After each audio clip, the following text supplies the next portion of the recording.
This week on Siskel and Ebert, Val Kilmer stars as the international thief known as the Saint. Battling parents of the bride, Bette Midler and Dennis Farina, get caught up in that old feeling. And Dennis Rodman helps Jean-Claude Van Damme fight enemy Mickey Rourke in Double Team.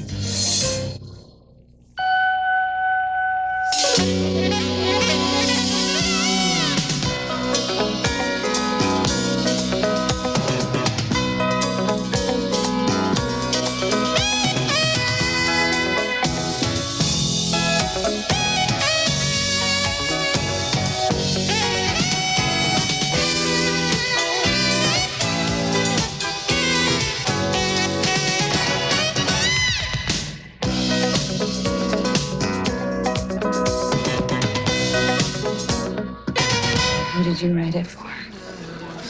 You. How following me. All is destiny. Either way, it's weird. Very weird.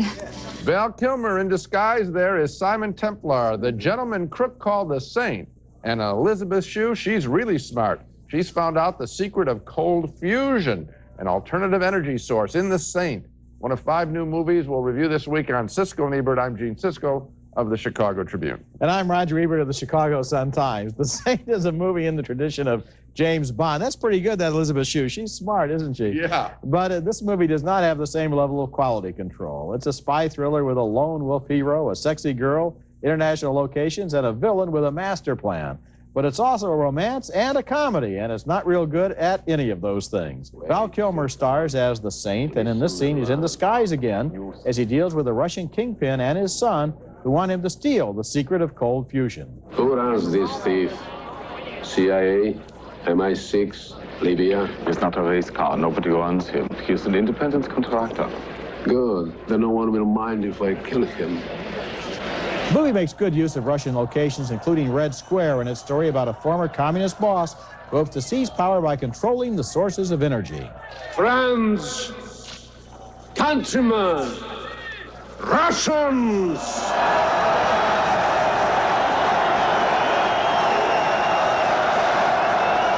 Cold fusion, which would provide an unlimited source of virtually free energy, has allegedly been achieved by an Oxford scientist, played by Elizabeth Shue. In this scene, in a different disguise, Kilmer tries to ingratiate himself with her. Who are you? Me? I'm here to do an interview with that Dr. Russell. I'm going to expose her as a fraud. You don't put any stock in this cold fusion mumbo-jumbo, do you? Actually, I do. And here at last is how Kilmer really looks as he and Shue gradually fall in love, which is not part of his master plan. I'm a thief. I want my cards back. You flew all this way because you want your cards back? Yes, I did. No. It's because you're in love. Rest my case. Who are you? No one has a clue, least of all me. So, okay, Kilmer does a convincing job of donning all those disguises, and there were some nice moments of sly humor in the film, which sometimes kids itself just as the Bond movies do, but the film really isn't very good. The plot meanders, the action scenes are less than amazing, and the villains are kind of ordinary, which is the wrong way to go. The Saint has a long history in novels, movies, and on television, but the latest chapter is not one of the best. Oh, I agree with you. And Roger Moore on TV, and it's rare that you say this, but Roger Moore in that TV show was much more interesting. I think the disguises are a big mistake. I think it turns it becomes the nutty Saint, if you will. You know what I mean? And Eddie Murphy was funnier. And I think it really works at cross purposes to establishing any kind of tension in the picture. And the idea that somehow his confusion about himself and his origin and the trauma that he had in private school somehow triggers these disguises, that doesn't stand up to any kind of reasoning. One more problem. Elizabeth Shue was so strong in leaving Las Vegas. To see her now play a typical push me, pull me kind of heroine, all wrong. The character is lousy. Here's the sad thing. She makes leaving Las Vegas for almost no money at all because she believes in the picture, and it's great, and she gets an Oscar nomination and all the rest of it. Then, because of her fame, she gets offered this big role in this big picture, and of course her agent probably says, take it, and she doesn't realize, in a way, unfortunately, it's the wrong career move. Absolutely. She's a lot better than this role, and they have no chemistry together. Okay, next movie, and our next film is Inventing the Abbotts, a very strange and unsatisfying, I think, teenage romance set in a small Illinois town in the 1950s, following the anger and passions of the Holts, a couple of working-class brothers and one brother's fixation on the richest family in town, the Abbotts, and their 3 beautiful daughters. Here, that angry brother named Jason, played by Billy Crudup, talks with the middle Abbott daughter, played by Jennifer Connelly. I just do things. I let other people figure them out. That's what parents are for. They're really good at doing all the thinking, so why should I? I think this is called the silent treatment. I get enough of it from my father. Later still, J.C. romances the oldest Abbott daughter, played by the exciting young actress Joanna Going. I'm married. Besides, I'm 2 years older than you.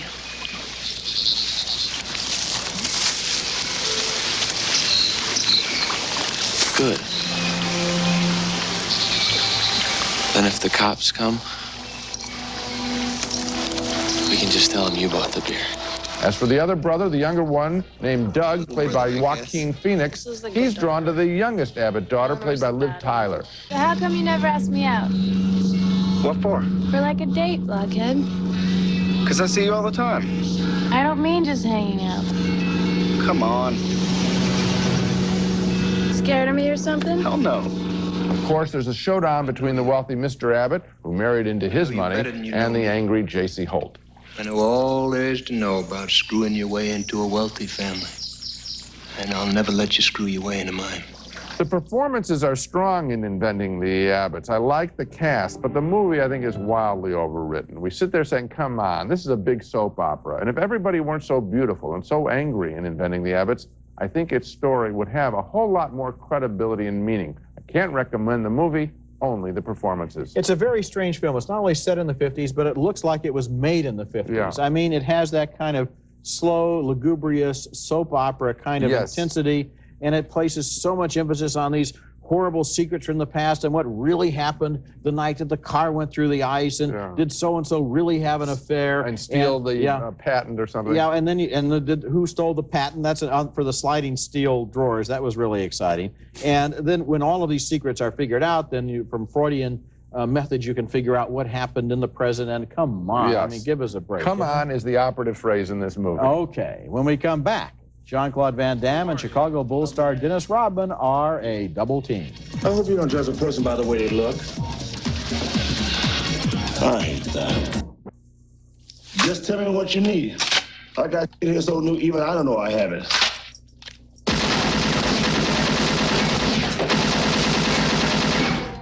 Offense gets the glory. But defense wins the game. An anti-terrorist operative played by Jean-Claude Van Damme needs help in Antwerp, and he gets it from a weird arms dealer and party boy named Yaz, played there by NBA star Dennis Rodman, in a scene from the new thriller Double Team. Van Damme's assignment is to track down a terrorist played by Mickey Rourke, and the trail leads to a Dutch amusement park where Rourke's plans for an outing with his young son are interrupted by an ambush.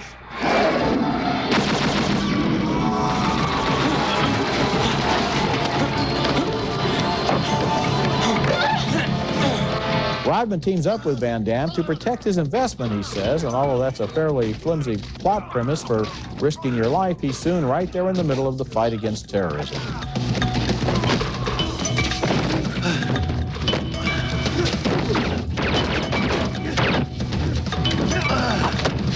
He's up! He's in! It wouldn't be a Van Damme picture without karate, and this one is directed by Sui Hark of Hong Kong, director of the famous Chinese ghost story movies. The action scenes are well handled.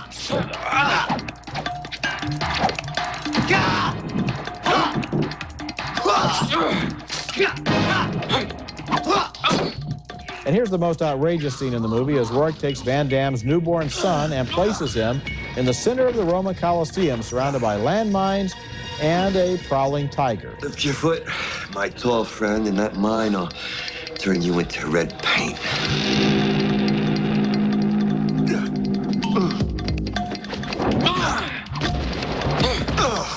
Double Team is the kind of movie you can't think about for 1 second. Basically, it's just an excuse to team up an action star and a basketball star and put them in some absurd situations with lots of explosions and special effects. It's not a good movie, but at a certain level, it gets the job done. Can Rodman act? Let's put it this way. The script calls for him to play himself, and he does an adequate job. Is the movie worth seeing? Not at first-run prices. Well, for me, not at second-run prices either. I didn't like the picture. I think the thing people are probably most interested in is, can he act? Yeah. He is given one-liners to start out, which is sensible for a picture. But then the one-liners wear out their welcome. There are a lot of, NBA stuff. Defense wins the games. I don't play for the bad boys. You know, my favorite, he throws a skull at a detonator and misses and says, airball. Yeah, I mean, some of that, the first one or two, but then they should cut it out. And the other thing is, I also would have liked to see him drop his shades for a while. And he does late, but I think too late. I think he is charming in a slight way in this picture, and he could do more, and he probably will get a chance to do more. Yeah. And this film uses him more as a stunt or as a freak in a way that he is beyond. And so that's my review. And the picture is Van Damme, a joke. Van Damme only has one-liners, too. In fact, what they're doing here, obviously, is keeping the dialogue to a complete minimum, and because you have a non-actor and a guy with a foreign accent, and what you want to do is get it dubbed as quickly as possible and open it in China. But I've given positive reviews to a couple of Van Damme. Oh, yeah, Van Damme makes some decent movies. This isn't it. And I think you credited the director. I thought the problem was there was nonstop action to the point that it exhausted me. I thought the lion and the landmines and the baby, and that was kind of interesting. Oh, I just saw so much broken glass, so many cars, I just was tired by the time we got around to that. Coming up next, Bette Midler and Dennis Farina play a divorced couple who give their relationship one more chance in the romantic comedy, That Old Feeling.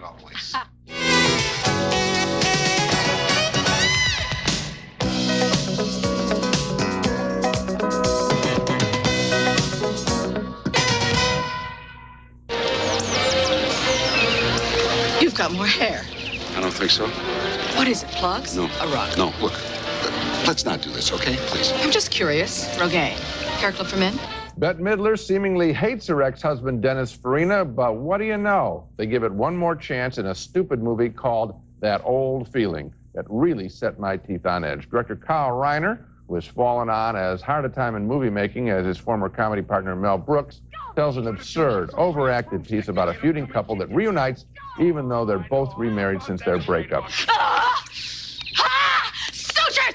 You had a scalp lift, you vain, arrogant pig! You picked up a few pounds. Fatty! Put me down! Put me down! Yeah. Put me down! Take try something. We've got to... Real What's wrong? After they kiss, they start fighting again. I thought everything was overwritten in this film. But it does seem like the gentlemanly thing to do to at least tell her it's over after 14 years. Why? You were with me, 12, and you went straight to Fiji with her, and you never came back. Yes, well, that was after I found Alan luxuriating in my bathroom. Oh, no, I beg your pardon. Their daughter has similar misgivings and changes of heart about the man she's just married. In this scene, she struggles with her attraction to a young tabloid photographer. Ah, for crying out loud.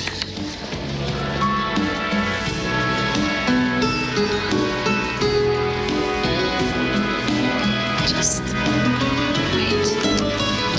wait. And naturally, they fall in love. That Old Feeling has some of the same surface elements as a surprise smash hit romantic comedy, Sleepless in Seattle, the vintage songs by Louis Armstrong, the off and on again love affairs, but this script is just junk by comparison. It follows the formula of feud and makeup, feud and makeup. You'll figure that out in 5 minutes and start hating That Old Feeling. I know I did. The only thing I liked about the movie was David Rashi's dialogue as the self-help guru. That was kind of funny, but come on, the rest of this movie, these are attractive actors. They deserve better material than this. Oh, There's one scene where the paparazzi and the bride are locked in a hotel room and they try to attract attention by throwing fruit. Yeah. And some cops see the fruit and ignore it, which is not a big joke, but I guess it's the joke, but the scene doesn't stop there. They just keep throwing the rest of the fruit over, like a Letterman show where he's dumping watermelons off of towers. You're faulting the director, Kyle Reiner. Yes, I am. Okay, yes. When we come back, two comic book artists fall into a very unconventional love affair in Chasing Amy. Well, it's all about marketing. Over or underweight guys that don't get laid. They're our bread and butter. Service in Southern California style, adjacent to Beverly Hills on LA's fashionable West Side. The Century Plaza Hotel and Tower, a Westin hotel. And now, at last, we come to what at least I think is the only good movie on this week's show. It's called Chasing Amy, and it was written and directed by Kevin Smith, who made a name for himself a few years ago with a very low-budget comedy named Clerks that was well-written and very funny. Then he made Mallrats, a film so bad that Smith actually apologized for it. Now he's back with Chasing Amy, which is a terrific film, well written, well acted, about a love affair that forces a comic book artist to question all of his ideas about himself. Here's an early scene where the artist, played by Ben Affleck, runs into a woman he met at a comic book convention. She's played by Joy Lauren Adams, and she writes comic books too, and at this point, what he doesn't know is she's a lesbian. What, you're saying you're from the burbs? Middletown, New Jersey. Get out of here! I'm from Hollywood. I know, Hooper told me. How is it we never ran into one another? She begins to hang out with the artist and his two friends, played here by Jason Lee and Dwight Ewell. Archie and Jughead were lovers. Shut the... It's true. Archie was the bitch and Jughead was the butch. That's why Jughead wears that crown-looking hat all the time. He the king of Queen Archie's world. More good dialogue here as the artist meets with two real-life friends who are the inspiration for his dope-addled comic book heroes. The guy on the right there is Kevin Smith, the movie's director, still playing Silent Bob, his character in Clerks and Mallrats. I'm just having a little girl trouble. Pressing charges? I get that a lot. Finally becomes clear to Affleck that he is in love with this girl, even if she is gay, and he pours out his feelings in a heartfelt scene. I love you, and not in a friendly way, although I think we're great friends, and not in a misplaced affection puppy dog way, although I'm sure that's what you'll call it. I love you. Very, very simple, very truly. You are the epitome of everything I have ever looked for in another human being. And I know that you think of me as just a friend, and crossing that line is the furthest thing from an option you would ever consider, but I had to say it. Chasing Amy is a smart, funny, and surprisingly moving film, and it deals honestly with issues of sexuality with more wisdom and insight than you would even remotely expect from a film based in this slacker comic book doper milieu. Listening to these people talk, you realize that most movie characters are operating at 1/4 speed. The way the movie pulls together all of its plot points in a great final scene is very well handled, and Chasing Amy is more evidence that Kevin Smith is an original and promising talent. I think so too. And you know, these are the buzzwords that we've been saying week after week.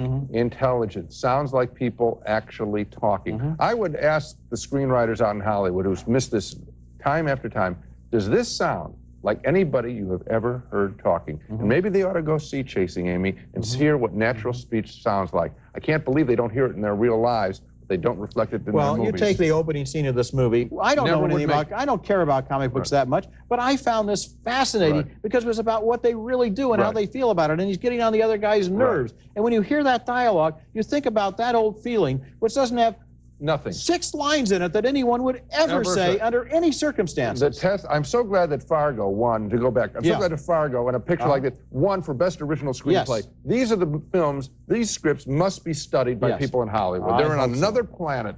They're on another planet. Coming up next, our video pick of the week, a better romance than either Inventing the Abbotts or That Old Feeling. I guess that's not much of a compliment, but this one is a fine film. It stars a recent Oscar winner. Ebert's Video Pick of the Week is brought to you by Raisinets. At the movies or anytime, Raisinets.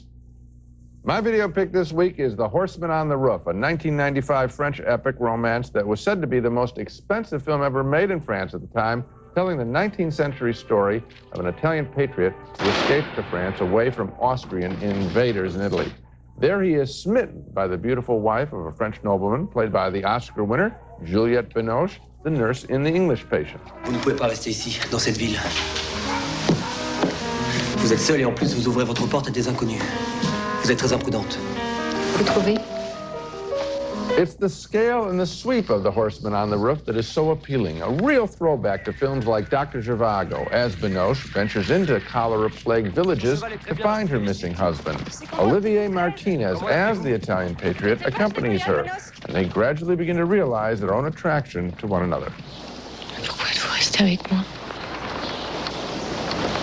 J'aurais pu vous donner la mort aussi bien que n'importe qui. Je dormais dans votre manteau. Le choléra me craint comme la peste. The Horseman on the Roof is now out on videotape and Laserdisc. It's a film that cries out to be seen in a movie theater, but better on video than not at all. The Horseman on the Roof, my video pick of the week. Now let's recap the movies we reviewed on this show. 2 thumbs down for The Saint, the meandering romantic thriller starring Val Kilmer with about a half dozen too many disguises. 2 thumbs down on Inventing the Abbotts, about working-class brothers vying for the affections of three wealthy sisters. 2 thumbs down for Dennis Rodman's starring film debut opposite Jean-Claude Van Damme in Double Team, but Dennis does have a future as an actor. 2 more thumbs down, way down, for the preposterous That Old Feeling, with couples feuding and then making up like clockwork. And finally, 2 thumbs up for Chasing Amy, the affecting story of a young artist pursuing a love affair with a gay woman. You've got it. And Chasing Amy is opening, I guess, in New York, and they're moving out across the country, and that's the way to do it. Sometimes they put these movies in 2,000 theaters, and they haven't yet gotten the word out about why people should want to seek out this movie. That's it for this week. Next week, we'll be back with reviews of more new movies, including Anaconda, starring Jennifer Lopez and John Voight, deep in the Amazon jungle with a 40-foot snake. Also, Paradise Road, starring Glenn Close and Oscar winner Frances McDormand. World War II Prisoners of War. That's next week. Until then, the balcony is closed.